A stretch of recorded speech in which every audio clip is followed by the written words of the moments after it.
So as you see, every superhero has a secret identity. Now, I'm a superhero. How do I know I'm a superhero? I know I'm a superhero because my son and I went to Six Flags and he picked me out a superhero ring. He says, "Dad, you're a superhero." But I came to learn that the S actually meant, "Dad, this is for you to be sensitive and to always be sensitive to whoever you're communicating with." And you see, as I followed that, and my belief is that everybody is a superhero. You all have a certain quality.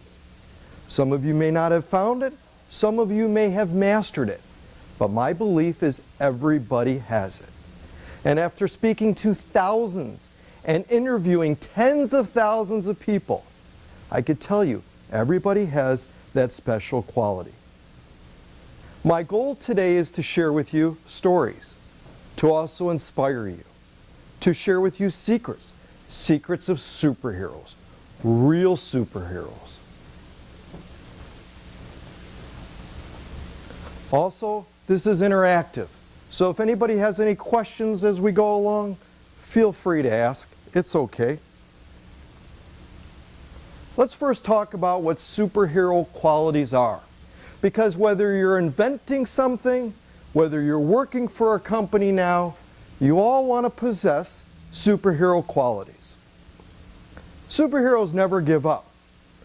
Whether it's taking care of a loved one, a child, working on inventing something, it's hard work. I've been fortunate to start a number of companies, and I've not found a single easy one yet.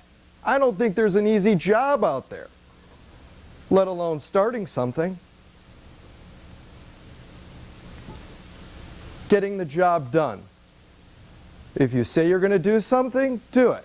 Superheroes have a way to get the job done no matter what. They don't put in the excuses. I'll give you an example. Somebody was supposed to show up at a meeting, and they emailed me saying that they were going to be late. They sent an email. I know this person well enough, so I offered some advice to them. I said, it's fine, it doesn't, it's okay, but here's what the person should have done. Because here's what a superhero would have done. Superhero would have emailed, would have called, and if they got voicemail, they would have called somebody else who knew that person to get in touch with them and done everything that they did, because there is no excuse. Things happen all the time. That's what makes a superhero. Things happen in life. It's happened to me. Cars break down, family emergencies, whatever. But you have to find the way to get it done. They're the best at what they do. You can become a master at it. My son goes to a charter school. He's having a difficult time and he says, "Dad, I just can't remember this stuff." I said, "Really?" He said, I can't remember it. It's too hard. He's learning Latin in 7th grade. He's learning math that my daughter is learning in sophomore year in high school.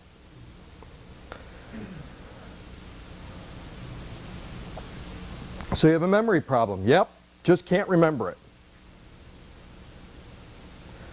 So he shows me this book that he has, opens it up, and in the book is Pokemon cards. And I said, "Well, tell me what this card is." Tells me everything about it. Tell me what this card is, everything about it. Not reading it. He automatically knows theirs. And there's hundreds in there. I said, "You don't have a memory problem. It's a motivation, right? It's what you want to learn." So you have the ability. It's the superhero quality. Extremely focused. Those that have most successful focus on it like there's no tomorrow. They don't let interruptions. Everybody has the same amount of time. Look at Richard Branson. Runs hundreds of businesses. He's got the same 24 hours in a day that we all have. It wasn't just luck. He's able to do it. Personally, I can only run one business at a time, but I run it the best that I can do. Some people have the ability to multitask and run many. But here's an interesting thing. If you look at the superheroes, and whether you watch the films, superheroes, the nonfiction or fiction, nobody's perfect. I make mistakes all the time. I'll continue to make mistakes. Hopefully I won't trip. Hopefully my voice won't go. But things will happen. We all have a secret weakness. Everybody does. I bet you wouldn't know that I'm an introvert. Yep. But I'm up here. It's a full crowd. You would never know. How? Let me tell you the secret. You see, I've already given this presentation hundreds of times in my mind. Already done it. I already know the outcome. It's like a film. I've watched it over and over and over. I know what action, I know what the reaction's going to be. I already seen the ending. So anything you do, watch the film. Jerry's invented stuff. Watch the film. You already know the outcome of what it's going to be and how it's going to change.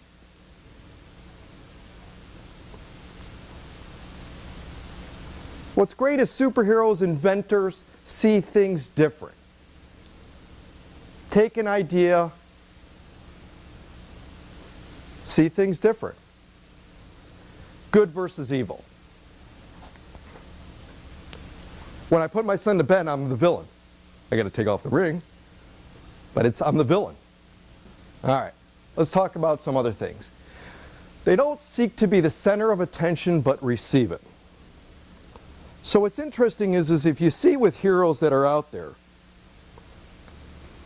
well, they surround themselves with people, but they don't try to be the center of it. They don't try to say, I am all great. You never see Richard Branson going, you know, I'm the smartest person that's out there. I interviewed John Paul DeJoria. He's one of the richest people in America. I know him. You know what? He's kind of a shy guy and very humble. He's not out there. In fact, he didn't want me to share with him that he's one of the wealthiest people. It's on Forbes and all that, but it's not part of his focus.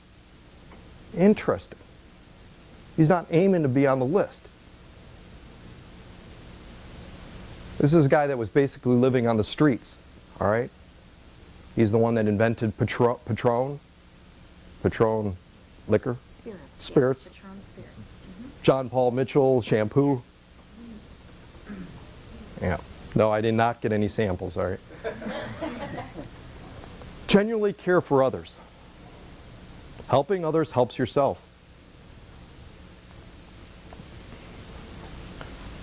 True strength comes from within and overcome obstacles and achieve success. One of my first jobs that I had, I was going door to door selling something called Grit newspaper. Those of you that may have remembered Grit. All right, remember Grit? All right, good. All right, why was I selling it? Because it was in the comics, it was a newspaper, and if you earned a certain amount, you would get I don't know, you'd get something, some little toy or something like that. And I went door to door as I think I was 10 years old, door to door by myself, which you would never do nowadays, and basically everybody was saying no to me. I've had more people say no to me than have said yes to me. So I went door to door to door, and I remember how horrible it was. I just couldn't understand. And finally, as a 10-year-old, I got to one door, and when the guy said no, instead of me saying okay, I said why. Then I started saying why. When I started saying why, then they started asking me a question, well, how much is it again? And I said, how much? I had one person that said yes, and that struck me to continue to keep going. I don't know what it was. But if someone says no to your thing, says we're not interested, here's a secret of a superhero. Ask why, and keep your mouth shut, and take notes. It's not hard. But what I've seen people do is they say, well, I don't understand, why aren't you interested? And they're getting ready to make a rebuttal. You've lost the sale. It doesn't matter. All you want to do is just know why and what you can do to improve. Because if you don't do that, you wasted your time. If you're doing an invention and you're trying to get it out there and somebody's interested and they don't end up following through, if you don't ask why, you've wasted your time. You've wasted your time. If you ask why, you haven't. And just take notes. And tell them how much you appreciate it. We're stronger together than you're apart.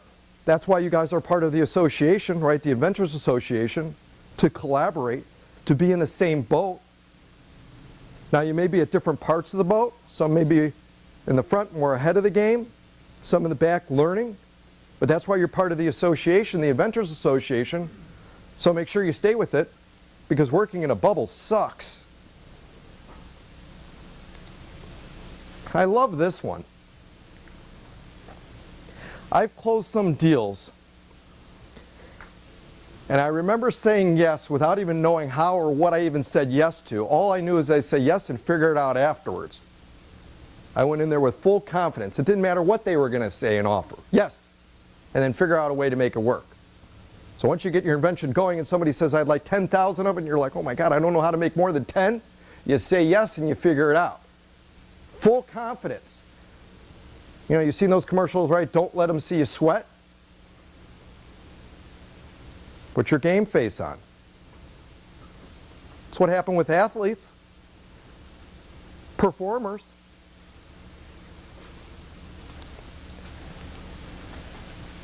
So look at this statistic. 90% of inventions' success is marketing and getting it out. I invented the ketchup package opener. I did. 10 years old. This is what happened. I was watching a commercial and it said, if you have an invention idea, call us. I think I was 12 years old at the time, and I called. Told them what it was. Sold my dad on it. And we had a prototype made, and we kept a log. Well, what I didn't do was hire somebody like Calamari, Brian Lifshitz, to do the first part. 90% of invention success is marketing it. So how do you get it out there? You've heard this a million times, I'm sure. A million ideas, got to somehow get it out there. We'll talk a little bit about how to get it out there. So those statistics can be turned around because I don't buy it. This is the source, but I don't buy it because I'm going to share with you the qualities that make that percent, they'll turn that around. It's the same thing with startups. I've started a number of different companies. They've been successful. And if you look at the stats of companies out there, most fail. And most fail within 5 years. So what would a superhero do? They're not going to accept those numbers because imagine this. If I took this number for what it is, I'm better off buying a lottery ticket and we should all go home. All of you go buy a lottery ticket because your odds may be better with a lottery ticket. But being part of, again, the Inventors Association, surrounding yourself with people that can help you, helps change those stats. And being a superhero. So what's the top 3 critical things that inventors need? All right, here's more secrets. You gotta find a way. These are the most critical secrets. This is what you paid big bucks to come here today to hear me. Find a way. So you're all dying to know what the next bullet point is, especially those of you that are taking notes. Here it is. Find a better way. And of course, find the best way. It sounds like common sense, but I don't see so many people always using it. Because there is the best way to do things. And it's finding that out. The thing with starting a business or starting an invention is the validation process. It is so critical. We all fall in love with what we do. That's why we do it. We think this is going to be the greatest invention in the world. Everybody's going to buy it. But how do you know? Where did you validate it? Well, it's something that you needed, but how do you know? How many of you have done true validations on what you're inventing, what you want to roll out? What's a validation? Anybody know? Tell me how you would validate something. Sales. Okay, how would you know that somebody's going to buy it? Need? Market research. Market research? How to sell one. Focus group. Focus group? Test market. Test market? Listening to people's pain points. Absolutely. All excellent ideas. Excellent. Go to the source. I love it when people go, I'll give you examples. I've thought of many different things over the years, and I've been told they are the best things ever. You know who told me them? My mom, my dad, my relatives. It's the best thing ever. Unbelievable. Go directly to the source though. Are they the ones that are going to be buying it? That's how you'll learn real quick. We'll talk a little bit more about that. So here's a few ways to validate your invention. Certainly surveys.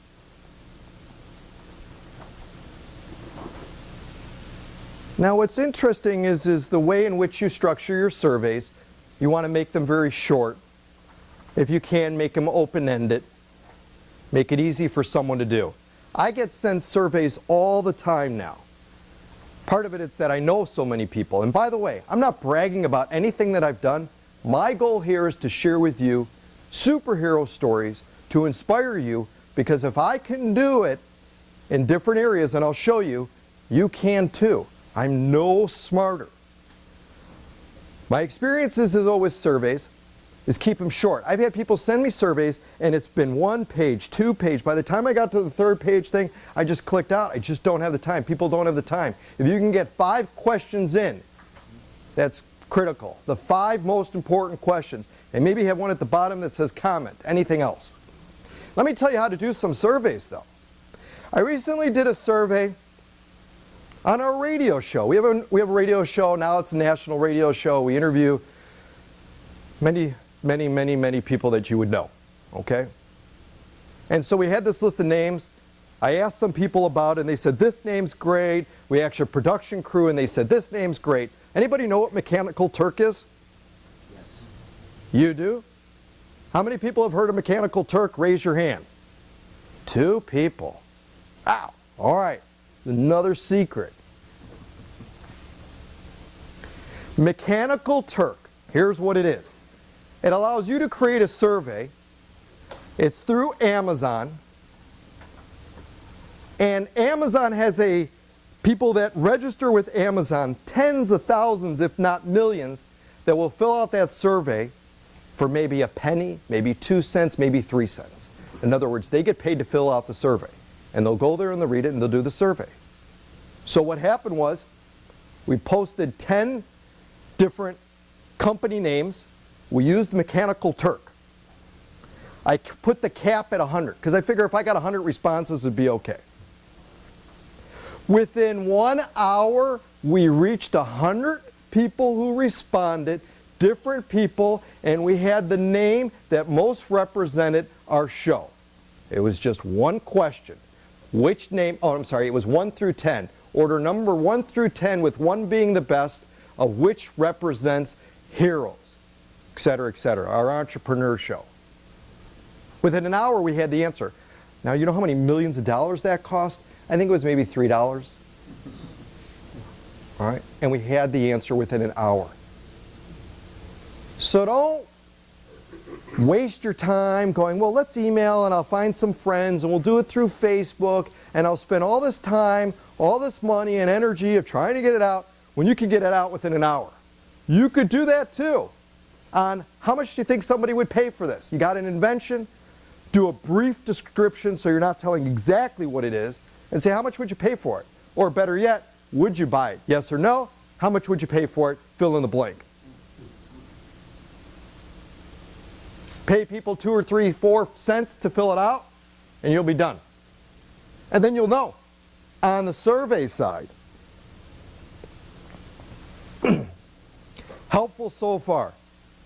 Pace okay? Is that through Amazon? Yes. If you do a Google search, Mechanical Turk. And I've used it for a variety of different... In fact, I started Alliances, came up with this name. We had a ton of people throwing out different names, and I was getting dizzy. I didn't know which way was up with all the names. Finally, I created a list. Used Mechanical Turk. Because I was too close to the bubble. You're asking people that are around you. Ask people all over, that could be all over the world. Get the world's perception on it. Imagine that. Mechanical Turk. See? All right, so no refunds since I told you that. You know, I think it's a, I'm not sure, it's a term though. Turk means something, it's a term. I did look it up once. Other thing is in person. I was part of Startup Weekend, we placed third, and we did surveys in person. And I love it when somebody goes up to somebody and says, in a survey in person, says, how do you like this? How do you like this? Well, that means you already are assuming that they like this. That's not the way you ask a question. What's your opinion of this? What do you think of this? Don't start putting things into their words. So what we did was we were on the streets in Tempe, and I don't know, those of you that don't know what Startup Weekend is, basically you've got a weekend to come up with a business plan and implement it.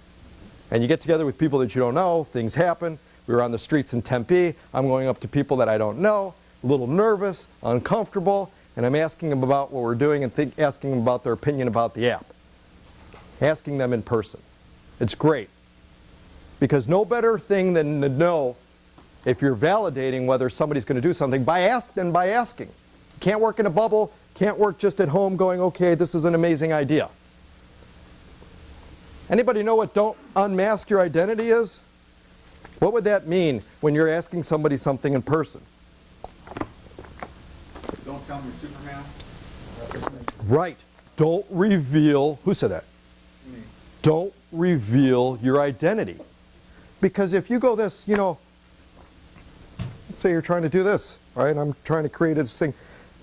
Well, I'm the owner of this. I'm the inventor of this. And so I'd like to know what you think.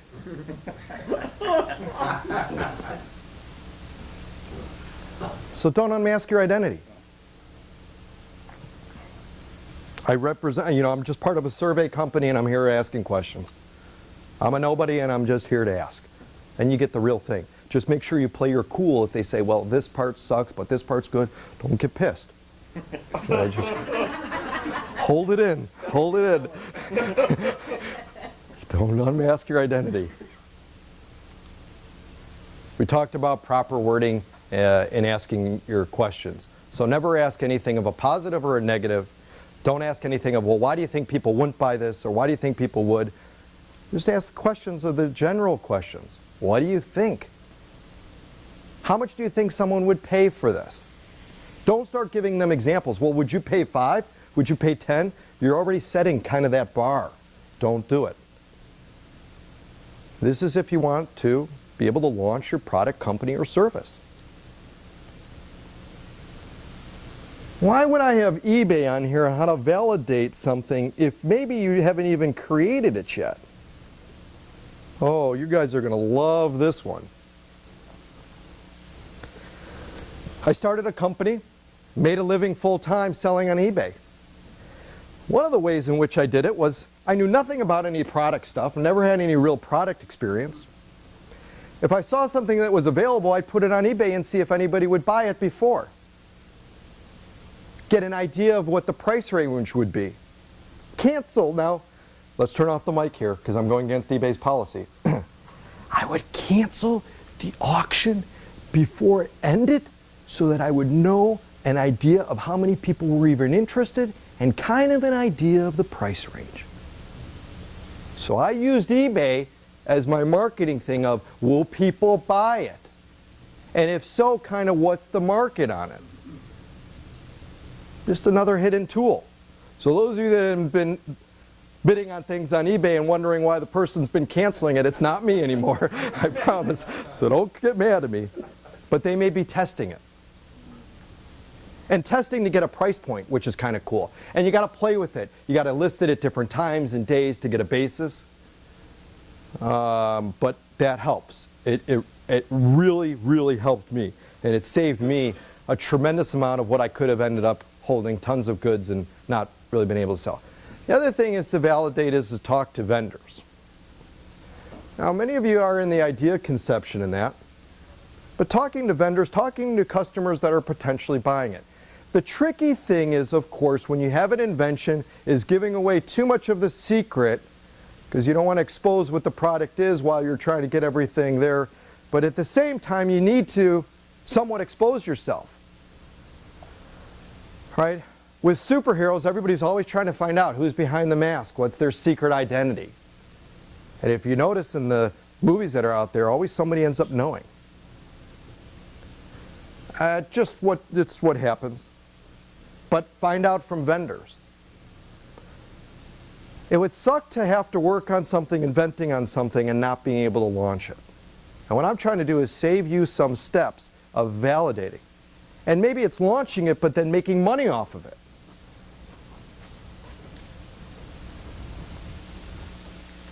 Other things people use is Kickstarter and Indiegogo.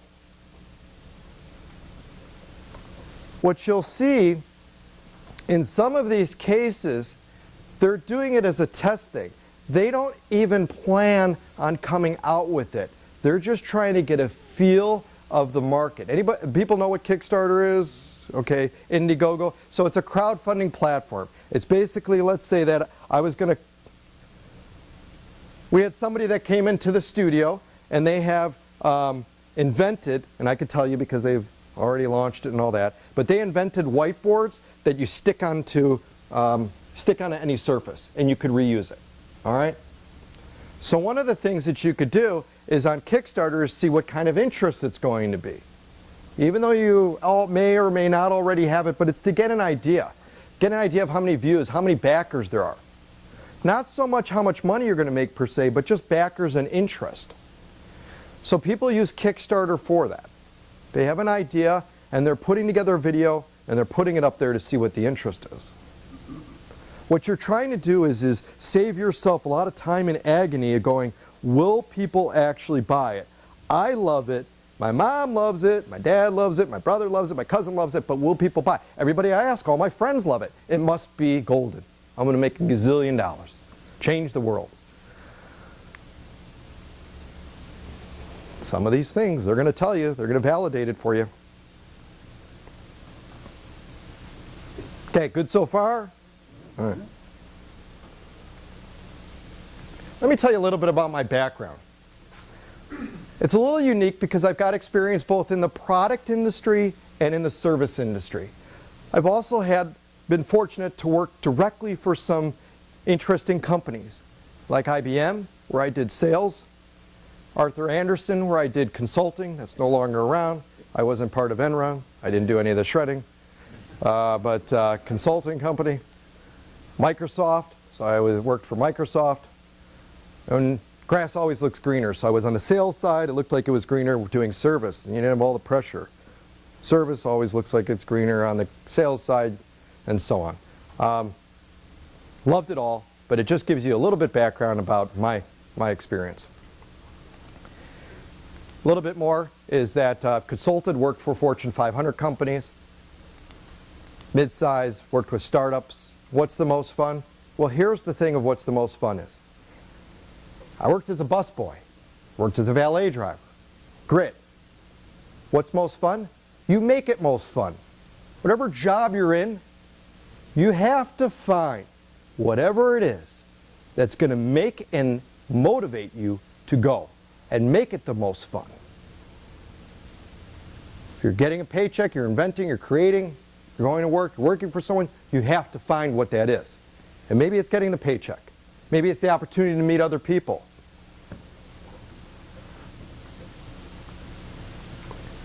You know, the second that you leave your house, you have to have your game face on. You go to work. How many of you are working for somebody?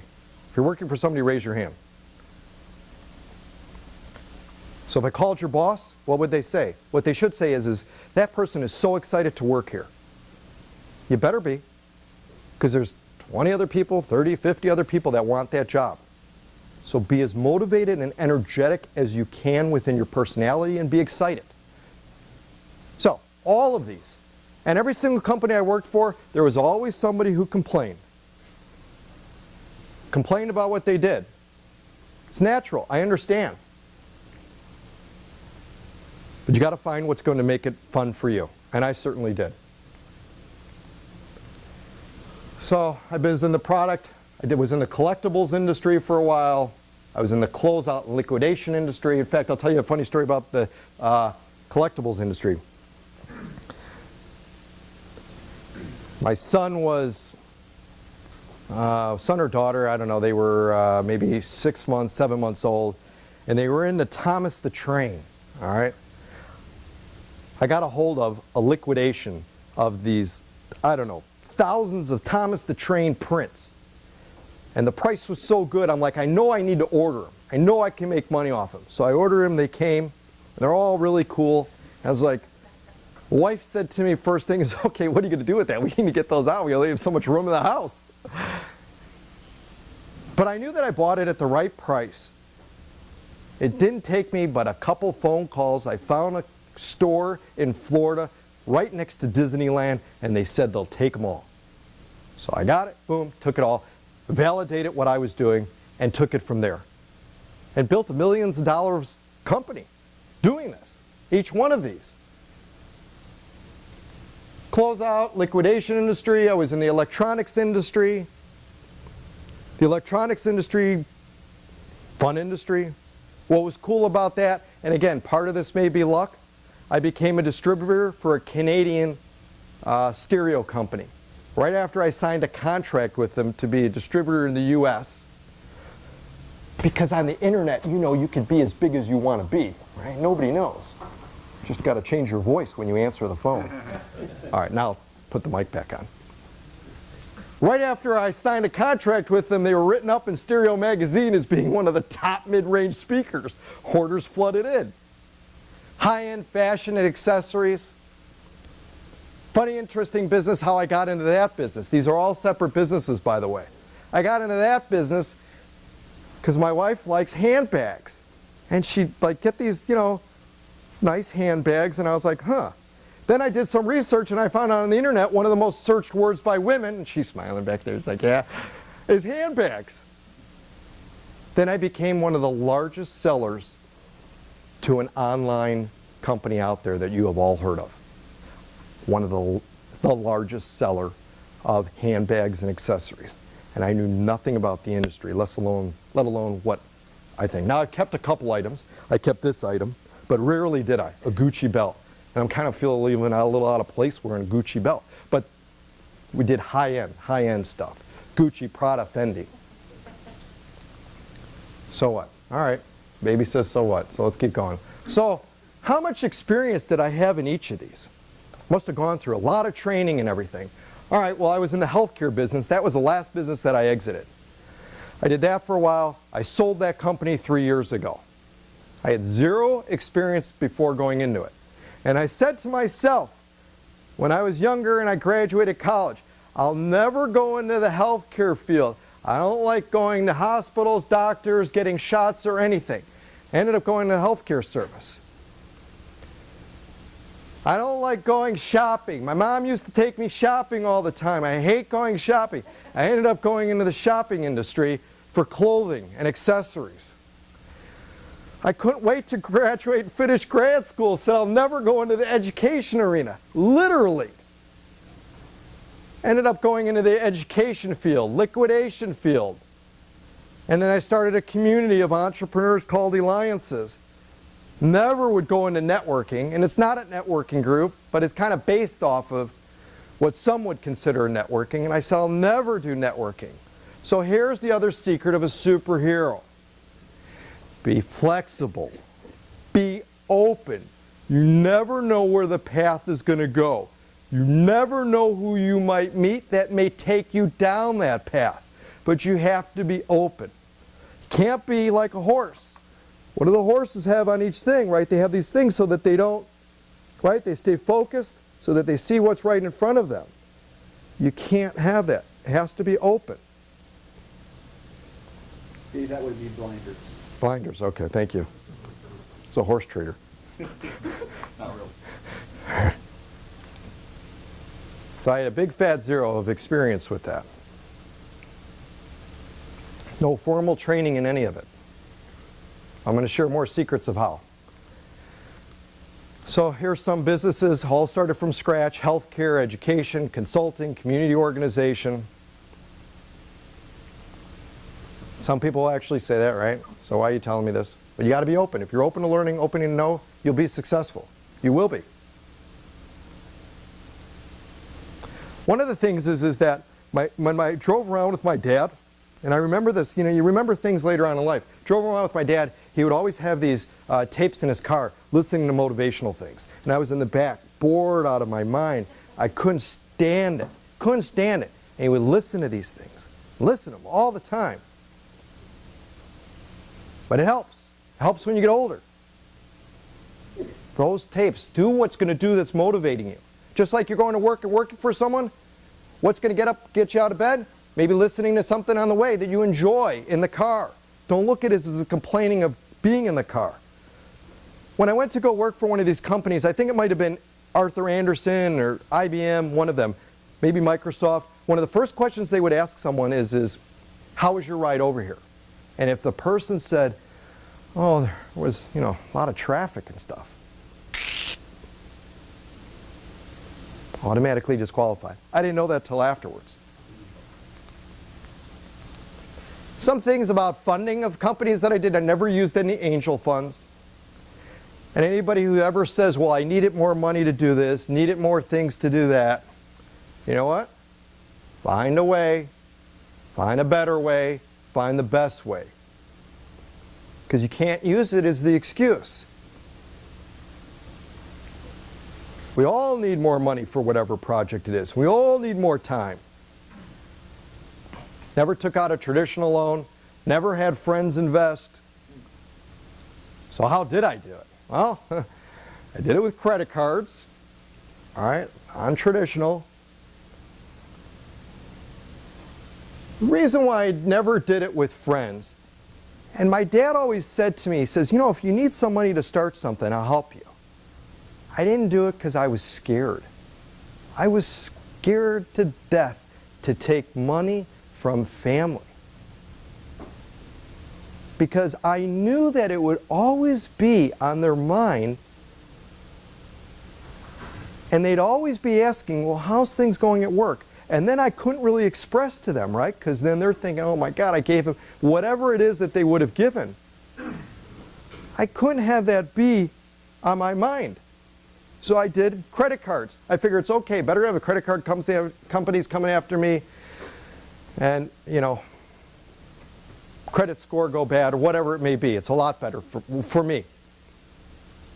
I did do a HELOC too. This was at the time when you could claim your house was worth $1 gazillion and get whatever money that you wanted. That helped, but that was very risky, putting the house on the line, because the thought was, okay, they can come take your house. But with some companies and some things, I was doing drop shipping. All right. So if you're inventing something, maybe you can cut a deal with the manufacturer. And maybe give them a bigger slice of the pie, whatever it may be, to figure out how to do it. Vendors, I used vendors. In fact, what I would do is I would get orders ahead of time. I'd have the vendor, I figured out what my profit margin was, and I had the vendor pay up front of what it would cost me as the deposit. And these were over $1 million. Pressure was on. But I got them to do it. So there are ways to do it. Find resources. They're out there. Using these type of techniques helped me. And when you think you found resources, there's more resources. There's competitions out there. There's grants out there. Maybe you start smaller. The best thing of all, though, is to start.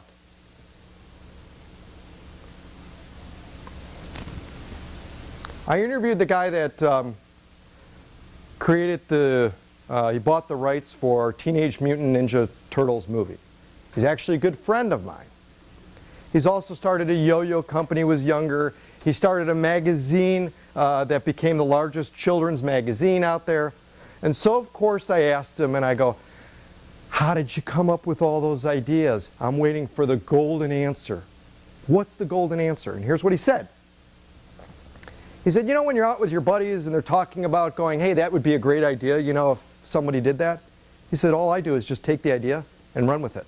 So it wasn't so much of his own ideas. It's instead of kicking around the bucket and talking about it, they said, you know, wouldn't it be cool if you owned the rights to Teenage Mutant Ninja Turtles, started a yo-yo company, and he just ran with it. Didn't have the money and the resources, but figured out a way to put together licensing deals and to do this. Secrets invention, using a title. Oh, I love this. This is the best ever. All right, so how do you use a title? How many different titles are there out there? Tell me a title out there.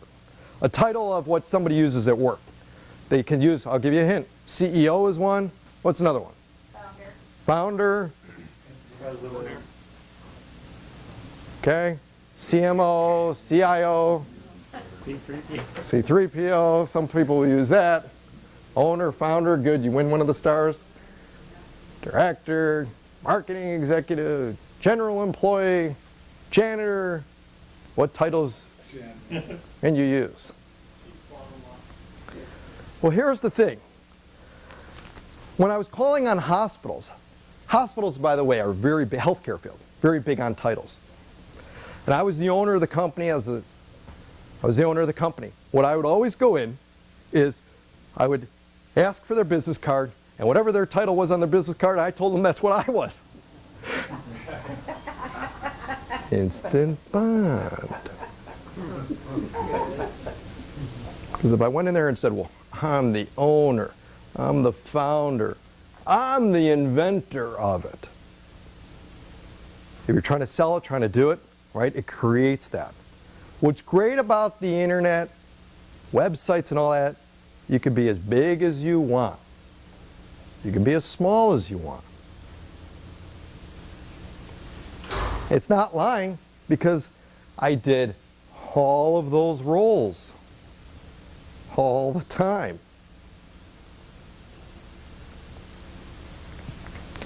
I remember at one of my companies, I was sitting in the reception area. We had a reception area, we had probably about 10 chairs, and people would always be coming in and out. And we had people that were applying for jobs there. And I remember just sitting at the chair. This guy sits next to me, and he goes, so do you work here? I said, yeah, I work here. He's like, well, how do you like it? Oh, I love it. It's the best place ever to work. Because I wasn't there walking around going, you know, hey, I'm the owner. In fact, when I sold one of my companies, they were all shocked that I was the owner. And they had been there for maybe 8 or 9 years and did not know. What's the reason? You have other people that are in charge and managing certain resources. You know what? I'll do any job. And I'll do any job now, too.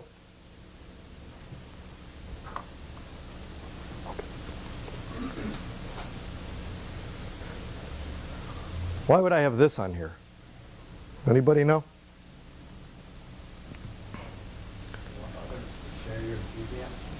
Yep. If you aren't the most excited about what you're doing, then you're not contagious. You have to be contagious. It's okay to spread your love.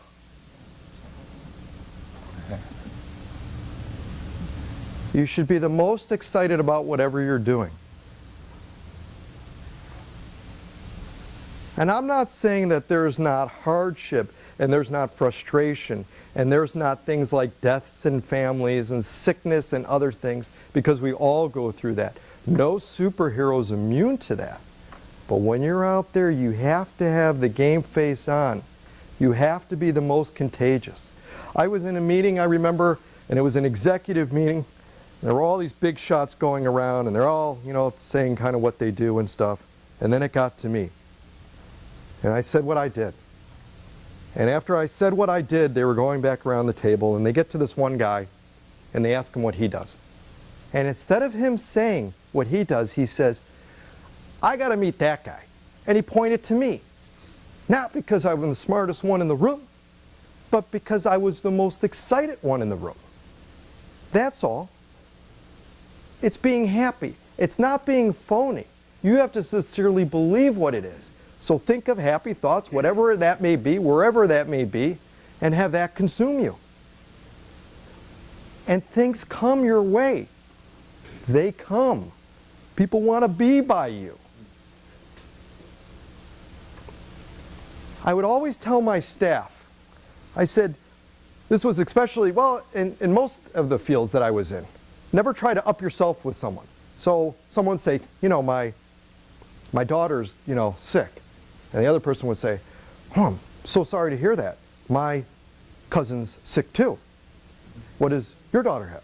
Oh, my cousin, sister, brother, lover, so-and-so also had that. You feel like you're making a connection, but you're not. The focus should be on them. Don't try to up one on them.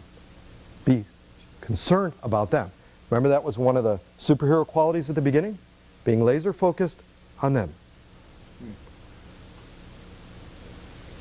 As you'll notice when I'm speaking today, even though this room is packed, there's barely any seats open, I've looked at each one of you in the eyes. Because it's if I'm only speaking to you.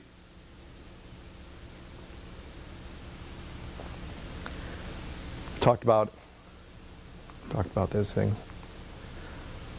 So what's the balance for launching an invention? You got to balance your personal life, spiritual health, family, and business.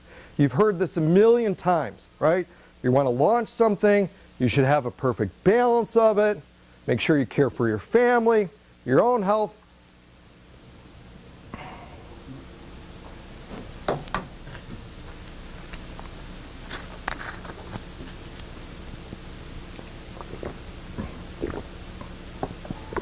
I don't think there's ever been a time in my life where there's been that balance. Ever.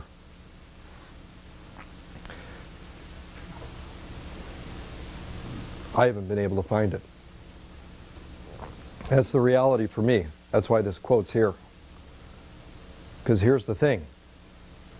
It's worked best for me. Whatever it is, if you want to be successful on it, should be consuming most of all your mind. Then something else may happen, and then that may end up consuming most of your mind to get through it, to do whatever it is. But it should be on your mind all the time. You want to launch an invention? That should be the only thing you should be thinking about. Yeah, it sucks, because I'm not the one here to preach and to tell you of, okay, well, make sure you pay attention to this, and make sure, you know, and have the family, because things will not be equal. I don't know how to make them equal.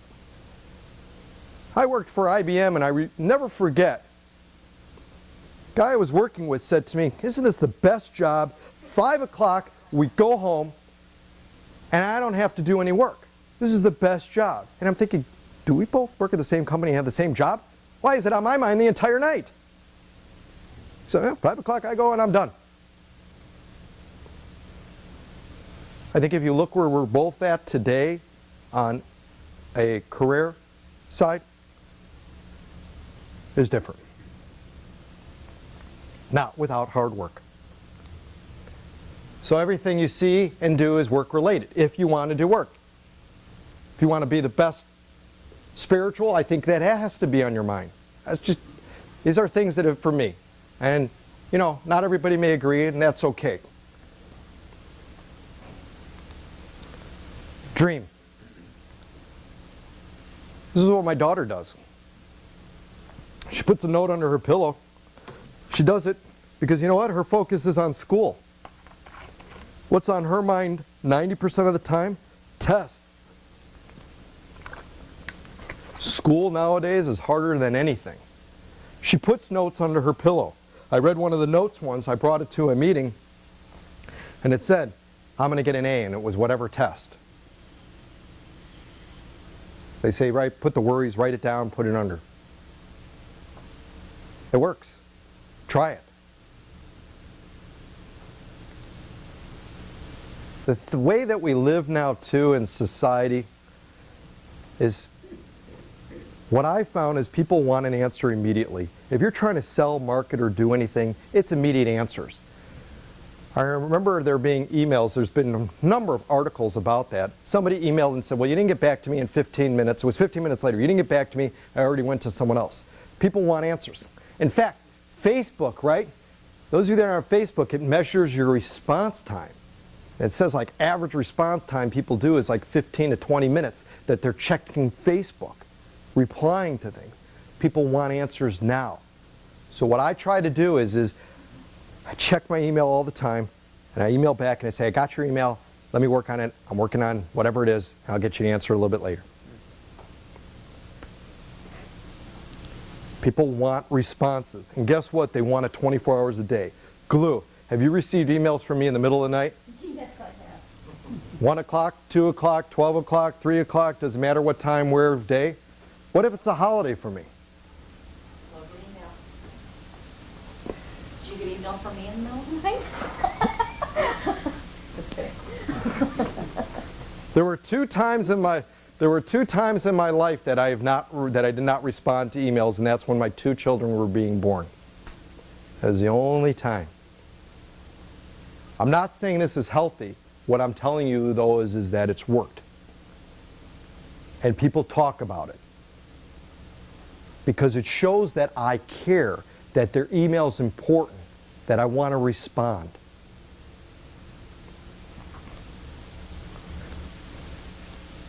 So these are just different ways, just some examples and stuff. Quick story is that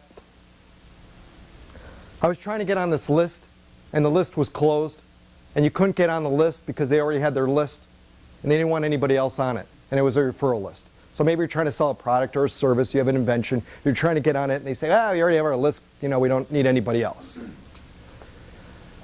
Well, I got a hold of that list, and it doesn't matter what industry it was. And it hasn't happened. Has this happened to anybody where they've tried to get on the list and the list is closed and they say, you know what, we've already got enough, we've already got our vendors selected and blah, blah, blah, blah, blah, right? Well, I want it to be on this list. So I got a hold of this list and I started calling people on the list. And here's what I found out. Addresses were wrong on some, phone numbers were wrong on some, contact information was wrong. Wasn't all perfect. So I made my pitch and found out who the administrator was that put together the list. And here's what I said. I said, I'm going to help you out. You allow me, I'll create the list for you because I want to let you know that not all of these are current, up to date. And I'll just call on my own. I'll create the list for you and provide it. She said yes. So here's what happened. I called every single one on that list. These were all the competitors of mine, and I told them I'm calling on behalf of boom, boom, boom company.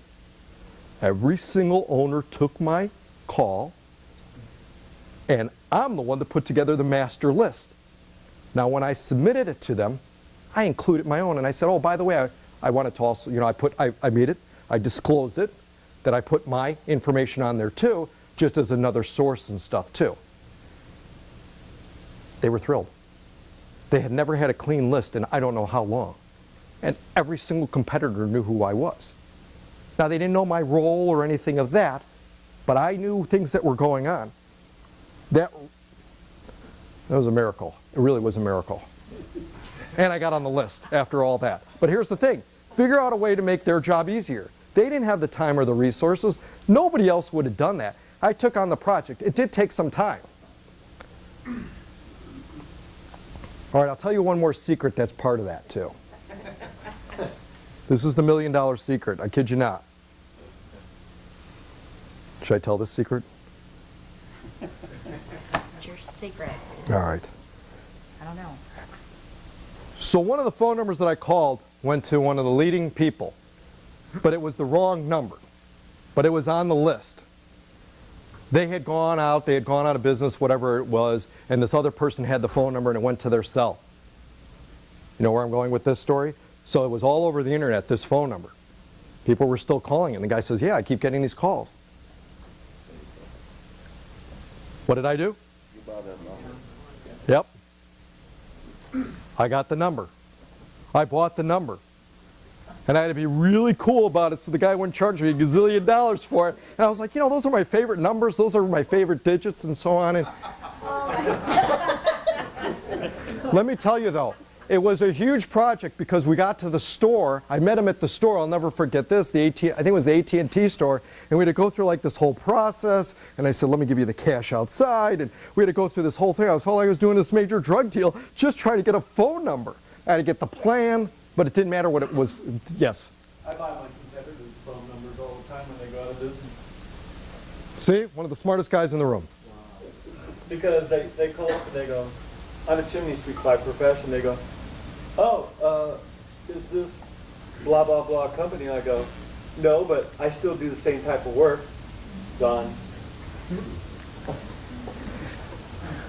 Now imagine all the savings. Wouldn't matter what those phone numbers cost, all the savings of all the marketing out there and the people that still are using Yellow Pages and still have it online. Brilliant, brilliant. So we talked about the telephone meeting. Do your customer's job to get ahead. Anything that you could do to help them. Anything that you could do to help whoever you're making the pitch to. Make it easy for them. And it takes work. It takes a lot of work.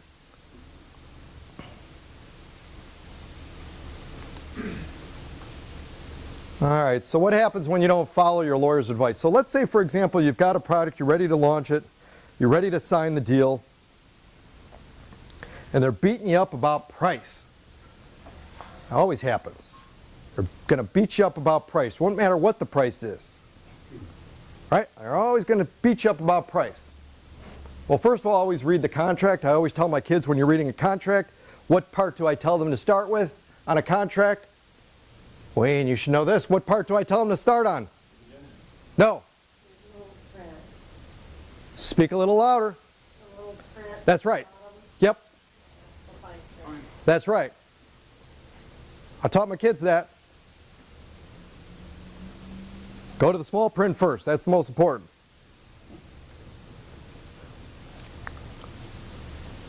We doing okay on time? All right. Everybody still awake? Good information. You want me to stop? Do you want me to go? You tell me. You're my boss. All right. I'm going to divulge another secret. Hey, 2 examples. All right. I got a contract. And it says fill in your name. And they were collecting the information.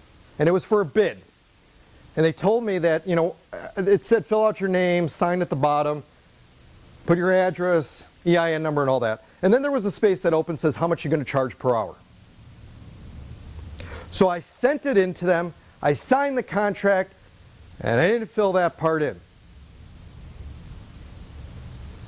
Person calls me, says you didn't complete the contract. I said, what do you mean? I signed it, put my name, put all that. Yeah, but you didn't put the price. And I said, well, what price should I put? Well, you know, I can't really tell you because, you know, this is an open bid and stuff. So we went back and forth on the phone. And I said, well, what should I put on it? He says, well, you need to submit, you need to, you know, go ahead and, you know, resubmit it. We went back and forth, and I said, I'll tell you what, you tell me, whatever it's worth, you write it down. We went back and forth. Here's the thing. I got the guy to write the number in, not send it back to me. Now here's the thing. If he wrote such a low number, I already knew that he didn't value what I did and there was no relationship. Because I kind of had a relationship with them. That's why I even got the contract. And they were sending it out to others. I knew he wasn't going to do so high because he valued his job. But as soon as he said, okay, well, we talked, and I said, yeah, that's fine, we'll go with that number. As soon as he said, okay, I'll write it in, I had him write it in, I knew I had the contract. Why? Because he was fully vested. Now he was part of the contract. And I got the contract. Now, just so you know, is this contract said that I would provide the service if I had the people, the the supplies, the people, and so on to be able to do it. So I could still turn down the jobs. So it was a binding contract. It would say that I would give it to them at a certain price if I had it and stuff. So there was a way out for me. So it wasn't like if they put $1 down, or I'd be losing money. But what I'm saying to you is that I got the contract. It was a big deal getting this contract because they wrote the number in. And it's funny, I knew that they were going to call me. I'm the only one that sent it in without the number. I knew the number wasn't going to be on there. Because any number that I put would have been the wrong number. In other words, if you're selling something and they say, well, how much are you going to sell it for? Anything you say is the wrong number. It's the wrong number. When you're doing chimney sweeping, you're doing a quote, and someone says, well, they call you. How many calls do you get? Well, how much do you charge? Well, I'd have to see it. No, how much do you charge? Well, I don't know how much to charge unless I see it. Because any number that you say on the phone is the wrong number. You could say free, and it's wrong. Well, don't you want to know if I'm insured and what it entails and that I'm going to service it? Anybody who calls and says, well, exactly, first thing, in other words, how much is it? You don't have the deal. It's not even worth it. They should be asking you other questions like, okay, so I have this problem, blah, blah, blah. How do I solve it? That should be it. All right. We'll keep going here, but it kind of gives you an idea. I had another company. They sent me 2 contracts. No, I'm sorry. I had another company. They sent me a contract to sign. And I really wanted the business bad. So I signed that contract. Then I made my own contract. And I signed that contract. One of them gave them more money over longer term. The one they wanted me to sign was for them to get money immediately, but not as much. Yeah, immediately, not as much. Basically, the contract that I put together was, this is a long-term relationship. The one they sent me is short-term. I signed both contracts. I sent it into them. The lawyer called me and said, we have 2 contracts signed by you. Which one, what's going on? What it did, though, is it started the relationship. And I'd love to tell you that they went with the second contract, the one I created, but they didn't. They went with the first one. But guess what? I think it was a year and a half later, they called me and said, we wish we went with the longer term. And they said, let's talk, let's make a stronger relationship. You see where I'm going? You got to play with things. Inventors, that's what your brain is expert at, looking at things different. Pricing strategy, we talked about that. Competitors, here's the thing. I think one should bond with competitors. I think that every call and every meeting you have is a ticket. What do I mean? It's a Willy Wonka ticket. Everybody that you meet in this room, it's a Willy Wonka ticket because you could use that. How do you use that ticket? Securing relationships. They may know someone that knows someone. Otherwise, you're just wasting your time. Build the relationship. Secure it. So what's the solution to all this? The solution to all this is that there's inventors, there's lawyers, there's celebrities, there's politicians, there's hybrid entrepreneurs, small, medium, large companies. And here's the next thing, the project that I'm working on. I've created a blender. Right, Wayne? This is a blender. Alliances is a blender because what I've done is taken a community of people that have a passion, that are experts, that Brian's part of, Wayne's part of, Glue's part of, a number of others in this room, and we stir it all up. And this is what becomes the alliances. Now I know I'm getting some blank looks, mentors, so I'll tell you a little bit more. They're all resources. So I'm building a community like no other. We use collaboration. It's competitors that have been joining forces. What's unique about a community that I've started now is that people go there to provide for others. It's not networking. They're not trying to, get. It's what can they give to others. Taking the best of the best and mixing it up. Our values. Others are more important than you, no matter who you are. So what do I mean by that? Alliances. Let me talk to you a little bit about alliances. So we're entrepreneurs, we're mentors, we're inventors. It's an organization, it's a private organization. We have people that have sold their company for $70, $80 million. We have ones that are doing startups, sleeping in their car. But it's a private organization. Not everybody's part of it. Not everybody can be part of it. We've had major CEOs that have showed up at the door kind of a little bit of an attitude, not the right place for them. There's plenty of other places. So, it's others are more important than you. That's what created alliances. Let me tell you what allianceships are. So I started this thing from scratch. I knew nothing about anything that had to do with this either.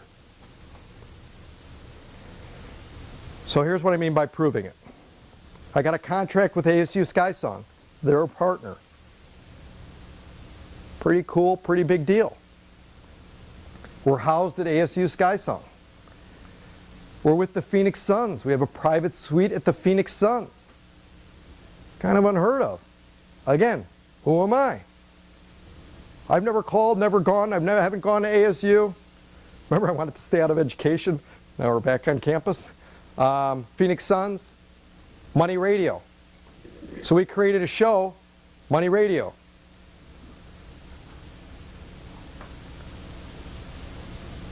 So when we created the show, which is a small it's a studio in Scottsdale, just on AM and FM airwaves, all right? Would you like me to share with you some of the people that we know now that have been on our show, that have been interviewed by me?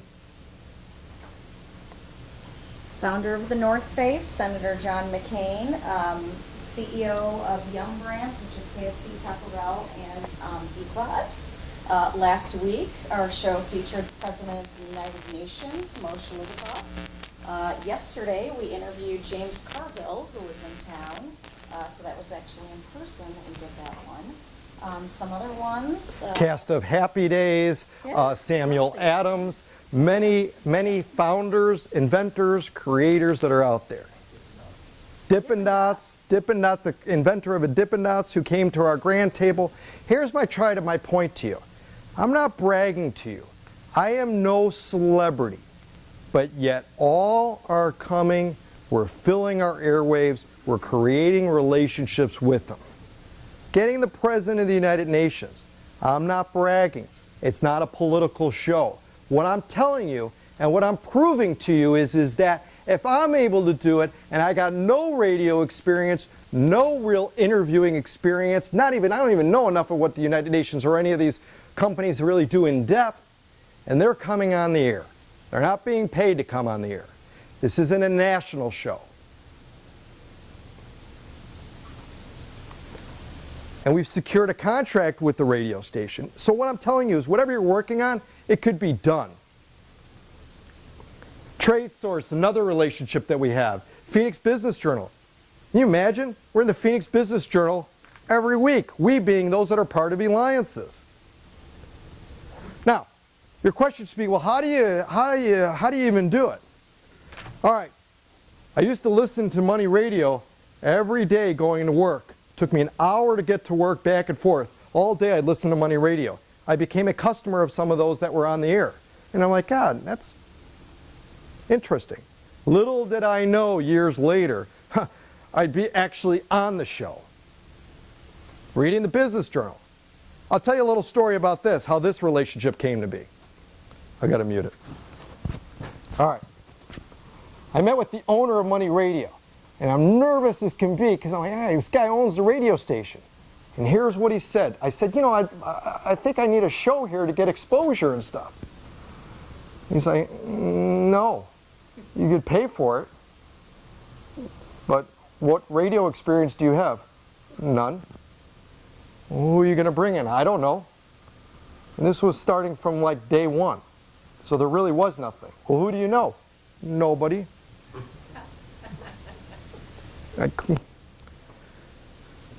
But we talked, and here's what I said, and these were the magic words. What do I need to be able to get a show? And he said, well, who else are you talking to? And I said, well, I pulled it out of thin air, Phoenix Business Journal? And here's what he said, and then my stomach just sank. And he said, you get a deal with the Phoenix Business Journal and you have a show. And you'll never get a deal with the Business Journal. And I was like, done. Got the Business Journal. So what I'm telling you, if you remember the slide of few things, you say yes, and then you figure it out. You say yes, you figure it out. I don't sell water, but if someone came to me and said, you know, I need 100,000 bottles of water and I need to pay this, can you do it? Yep. And I'll find and figure out a way. We're a member platform, so prove it more. So here's just some other guests. Anybody know who this is? These are inventors. These are creators. They're inventing things. This one is from France. He is the creator and inventor of Eventbrite. Eventbrite.com that most of us use to register for events. By the way, we have direct phone numbers to all of them now and email addresses. And Glue's the producer. Ah, that's our Dippin' Dots guy. You know how many people told him he couldn't do it? You know how many people told him he couldn't do it? Wait a minute. Ice cream in the shape of balls? We already have ice cream. We already have Dairy Queen, Ben & Jerry's. It's already a saturated market. Really? He came up with Dippin' Dots. So we're on the money radio. You can't go any further. You're on money radio, you're on local. Everything's great. Nobody else is going to take you. You're doing fine. Oh my. Those of you that don't know what Podcast One is, they take 1%. It's like having a label sign, like Sony and that. They take 1% of those that apply. They've accepted us onto their show. Now we're headlined with Adam Carolla and Dr. Drew and Dan Patrick and this other chap has a show on Shaquille O'Neal, right? I went through Shaquille O'Neal. But what I'm telling you is that this could never be done, and everybody said no. I've been told no with each of the businesses that I have created. Podcast One. I put this one up there because you know what? Creating a product, an invention or that, it's a fight. It really is a fight. And so what we did was we interviewed #1 champion in her class, Miss Hardy, for women's boxing. And we had her on the air. And that's her throwing a punch. You know how many times she said no? Girls can't fight. In fact, she didn't start it at the age of 20 something. Later, 29, 28 years old started. You know how many people told her no, she couldn't do it? She's a firecracker on the phone. We just got accepted by iHeartRadio. Now we're on that. See here, because the thinking is that you have to surround yourself with people that will say yes. And that's why family, friends, and all that, you do want that. And you do need cheerleaders. But if you have anybody in your life who's saying no, you can't do it, don't tell them what you're doing anymore about that. Talk to them about something else. This guy, he's the inventor. He invented Ugg boots. When he created and invented Ugg boots, it took him a long time to get to where he was because there were competitors out there. I forgot the competitor's name. There was competitors out there that started copying it. He's an inventor. When you create something and it becomes popular or people think it will, people will copy it. He could have gone in a hole and cried about it. He could have hired a gazillion lawyers and tried to fight it. Keep plowing. That's what he did. And Ugg boots is a huge brand. Huge. He was on our show. Anybody know this person? Oh, this person. Boy, let me tell you, he received a lot of threats for what he created. A lot of people were pissed at him. The big boys. AT&T, Bell, huge. Probably received more serious threats than what he shared. Because he happened to come up with this idea at 3 o'clock in the morning.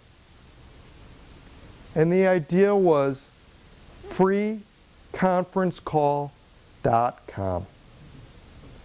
And he flew in to be on the show. 3 o'clock in the morning. He didn't have any experience before. Ugg boots guy, he didn't have any experience. He saw something about some other sheepskin in a surfing magazine or something, right? Something along the lines, and he's like, He was a student in California, and he just happened to notice that no one had these amazing sheepskin things that he had back in Australia, and he decided, I'm going to invent this. People in America need to know how awesome sheepskin is. Good so far? Want me to stop or want me to keep going? You tell me. I won't be insulted. All right. Keep going. All right, so I had to put my face on here. So we created this show called Heroes in Business. That's our new logo that'll be up there. And make sure you listen. You can go to iHeart, Money Radio, these type of things. We're really, it's an amazing show. And what it is it's asking questions that I would want to know that I just happen to find out everybody else wants to know. And it's not like, well, what do you do type show. It's like, no, we're going to get into it. So 3 o'clock in the morning, really? To come up with it? The things Dippin' Dots had to do to get to where he is? And create it? None of these guys had it easy is what I'm trying to tell you. So as much difficulty you see, whatever it is, everything's difficult. I haven't found anything that's easy. But y'all have the ability to do it. You're all a superhero.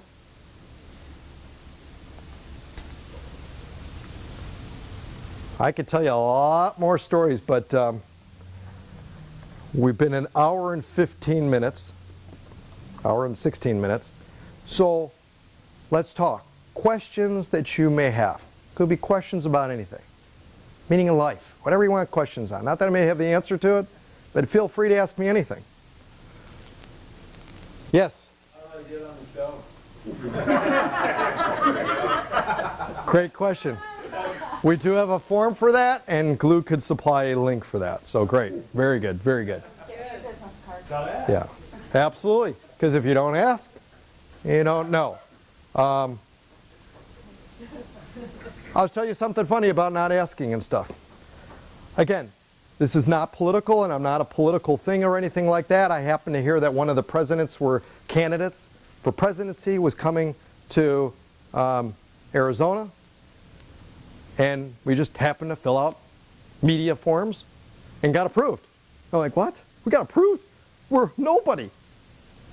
So we go to the rally, and everybody's looking this way at the person who's running for candidacy, and here I am looking at all the cameras hanging out with, who was I hanging out with? Major. Yes, Major, I can't remember his name, I'm sorry. He's a Fox, NBC. yeah, Fox, yeah. NBC, Fox News, Major Garrett. Anybody Yeah, know Major him? Garrett. Major Garrett, Fox News. And I got my arm around him because I'm more interested in, like, God, this is cool. Telemundo was there. By the way, we had the president of Telemundo. I'm more interested in this thing. Everybody's facing this way. Again, don't ask. You don't know what the answer is going to be. Yes? How would you approach someone like Shaq O'Neal to get him on your program? Well, a couple different ways. One of the ways Jerry is finding out what his cause is. What is he looking to promote? Because everybody has a cause. And whether he come out with a new book, whether he's doing a fundraiser, whatever it may be, he's still out there. So it's approaching the PR person with that, trying to go direct to them. Direct. I'll give you an example is, tell them about James Carvell. All right. So James Carvell was here yesterday at a studio because of the VP thing going on, and Trump was in here, whatever. Anyways, he happened to be here because he's doing a speaking engagement for tomorrow, and MSNBC had hired him to be at this studio to broadcast and to give his opinions. And again, this is not a political thing, and no political anything of that sort. We wanted to interview him, so we showed up to the studio. The person said, well, you need to go through his PR person. Well, who's that? So they sent the email. And Glue and I are pacing back and forth and all that. We're like, okay, email the person. Now, you know what would have happened in that case, right? So she emailed the person. Never heard back from her. Never heard back from her. We got him on an interview. Let me tell you how the story went, though. We waited, we waited, we waited. Sure enough, he ends up walking to do something or whatever. We see him, we jump on him.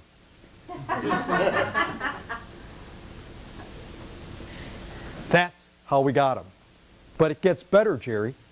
So he says, sure, I'll go ahead and do it. We do this recording, it's phenomenal. Everything's going great. It ends. He walks out to go to his dressing room, whatever. They didn't turn on the recorder. True story. This happened yesterday. There's pictures all over Facebook. So Glue and I walk back and forth. Okay, what do we do now? What do we do now? Good God, we have to get this thing. And I'm like, okay, we just can't ask him again. We can't ask him again. We can't ask him again. We ask him again.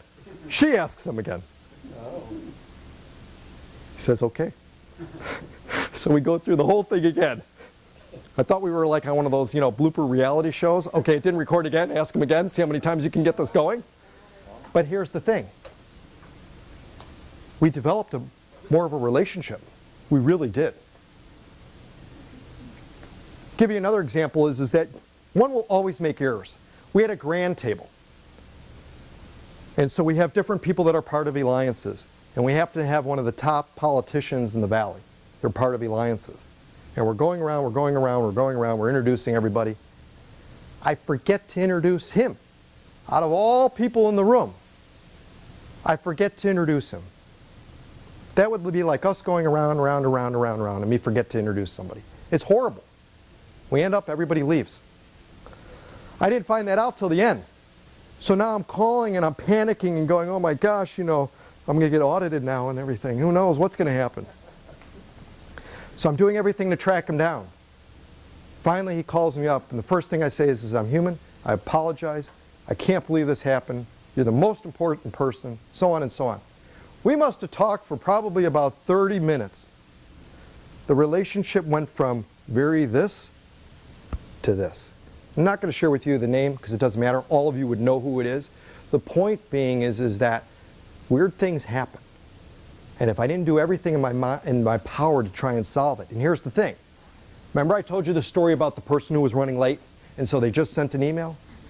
I sent an email, but I carried it further, and I called everyone that I knew who had any association to him, called their office a million times until he called me back. Because I wouldn't let that slip, because it was on my mind.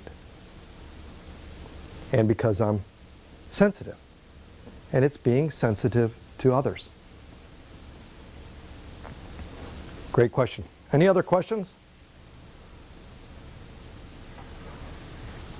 All right, so you're all, yes, Andy. Of all the different things that you've done, what are you most proud of and why?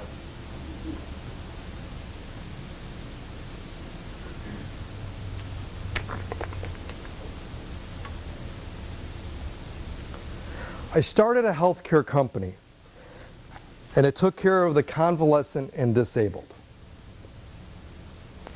And I was going to sell the company. And my dad got sick. And little did I know that the company that I had started ended up caring for him until he passed away. And never in a million years would I ever have thought that something that I started was going to take care of someone so close to me. And I should say I was more or less thinking of selling it at that point. After that, I had to sell it. And the reason being is because the emails that I started getting in where people were talking about their loved ones, I knew exactly now what they were going through. I knew exactly what was going to happen with certain diagnoses. I knew I had to sell. Weird things happened because it happened to be at the perfect time to sell it. But I would say that was certainly one that I remember the most.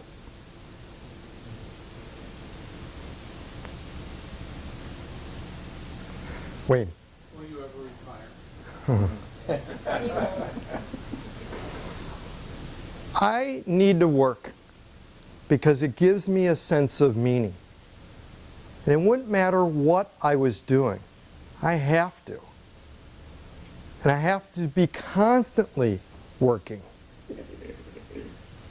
When I sold my last company, I sat at home for 4 hours.